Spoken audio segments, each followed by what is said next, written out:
মধ্যরাতেই চলে এলাম ঢাকা বিশ্ববিদ্যালয়ের শহীদ মিনার প্রাঙ্গণে।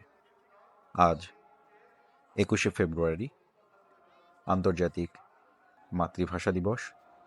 শ্রদ্ধা আর ভালোবাসায় স্মরণ করি সেই সব ভাষা শহীদদের, যাদের আত্মত্যাগের বিনিময়ে আমরা পেয়েছি আমাদের প্রিয় বাংলা ভাষা।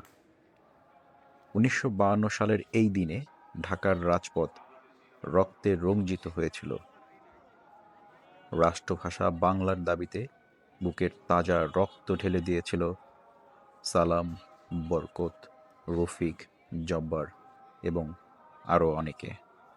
তাদের সাহস আর আত্মত্যাগের ফলেই আজ আমরা বাংলায় কথা বলি, বাংলায় লিখি, বাংলায় স্বপ্ন দেখি।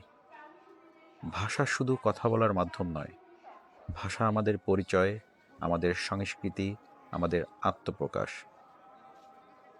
একটি জাতির ইতিহাস, ঐতিহ্য আর অনুভূতি বেঁচে থাকে তার মাতৃভাষায়।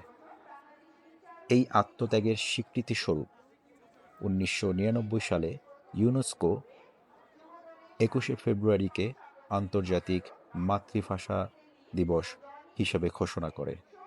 তারপর থেকে সারা বিশ্বে এই দিনটি পালিত হয় ভাষার বৈচিত্র্য আর মাতৃভাষার মর্যাদা রক্ষার প্রতীক হিসেবে। আমরা কি আমাদের ভাষার মর্যাদা রক্ষা করেছি? আমরা কি শুদ্ধভাবে বাংলা লিখছি, বলছি, শিখছি? ভাষা আন্দোলনের চেতনা শুধু একটি দিনের জন্য নয়, এটি আমাদের প্রতিদিনের চর্চা।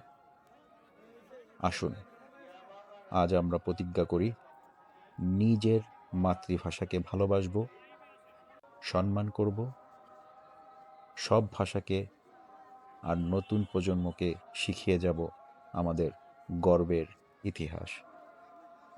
শহীদদের প্রতি গভীর শ্রদ্ধা। আমার ভাইয়ের রক্তে রাঙানো ২১শে ফেব্রুয়ারি আমি কি ভুলিতে পারি?